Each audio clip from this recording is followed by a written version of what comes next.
कौन है अभिषेक बंटी जिन्हें बीजेपी ने बांकीपुर से चुनाव मैदान में उतारा? प्रशांत किशोर के खिलाफ बीजेपी का सबसे बड़ा दांव। अभिषेक सिन्हा बंटी ने कैसे मारी बाजी? बीजेपी ने क्यों जताया भरोसा? 14% वाला वो गेम जो बनेगा प्रशांत किशोर के लिए सबसे बड़ी मुसीबत। कितनी बड़ी चुनौती होंगे? कोई चुनौती नहीं होगी। बिहार की सबसे चर्चित विधानसभा सीटों में शामिल बांकीपुर पर 30 जुलाई को उपचुनाव होना है। यहां से प्रशांत किशोर पहले ही मैदान में कूद चुके हैं। आरजेडी ने रेखा गुप्ता को उतारा है और अब बीजेपी ने आखिरकार इस हाई प्रोफाइल सीट के लिए अपने उम्मीदवार के नाम का ऐलान कर दिया है। बीजेपी ने लंबे समय से संगठन में सक्रिय रहे अभिषेक सिन्हा उर्फ बंटी को मैदान में उतारा है। बांकीपुर से टिकट की दौड़ में कई चर्चित और बड़े नाम शामिल थे। कई दिनों से इस सीट को लेकर चर्चा थी। कयास लगाए जा रहे थे कि बीजेपी सुशील मोदी की पत्नी को मौका देगी, लेकिन अब इस बीच बंटी के नाम ने सभी को चौंका दिया है। पार्टी ने एक ऐसे कार्यकर्ता पर भरोसा जताया जिसने अपना राजनीतिक सफर बूथ अध्यक्ष से शुरू किया था। हर कोई यही सोच रहा है कि अभिषेक सिन्हा बाकी दावेदारों से कैसे आगे निकल गए। इसकी सबसे बड़ी वजह मानी जा रही है 14 का चक्कर, वो चक्कर जो विरोधियों को घन चक्कर बना देगा।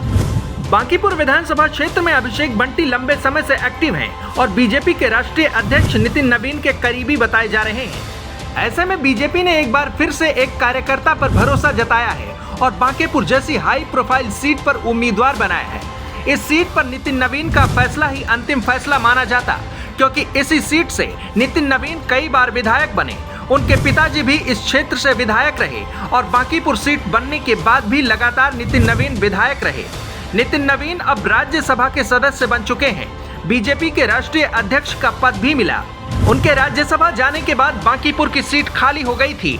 अभिषेक फिलहाल बीजेपी प्रदेश युवा मोर्चा में उपाध्यक्ष हैं। अभिषेक बीजेपी पटना महानगर युवा मोर्चा के अध्यक्ष भी रह चुके हैं। अभिषेक बंटी मंडल में महामंत्री और मंत्री के पद पर भी रह चुके हैं। अभिषेक को उम्मीदवार बनाने की सबसे बड़ी वजह है 14 का चक्कर। बांकीपुर विधानसभा सीट के जातीय समीकरण में कायस्थ मतदाता करीब 14% हैं। बीजेपी इस सीट पर अपने परंपरागत सामाजिक समीकरण को बरकरार रखना चाहती थी। यही वजह रही कि पार्टी ने एक बार फिर कायस्थ समाज से आने वाले उम्मीदवार पर दांव लगाया।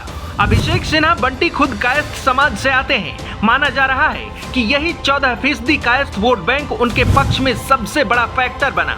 बीजेपी ने इस बार किसी बड़े राजनीतिक चेहरे के बजाय संगठन के एक पुराने और समर्पित कार्यकर्ता को टिकट देकर स्पष्ट संदेश दिया है कि लंबे समय तक पार्टी के लिए काम करने वालों को भी बड़ा मौका मिल सकता है। बीजेपी के अभिषेक सिन्हा बंटी का मुकाबला आरजेडी की रेखा गुप्ता और जनसुराज के संस्थापक प्रशांत किशोर से होगा। यही वजह है कि पटना की ये हाई प्रोफाइल सीट बिहार की सबसे चर्चित चुनावी लड़ाइयों में शामिल हो गई है। रणनीति के इस खेल में इस बार बाजी कौन मारेगा ये देखना होगा। वैसे आपके हिसाब से किसकी जीत होगी, कमेंट में बता सकते हैं।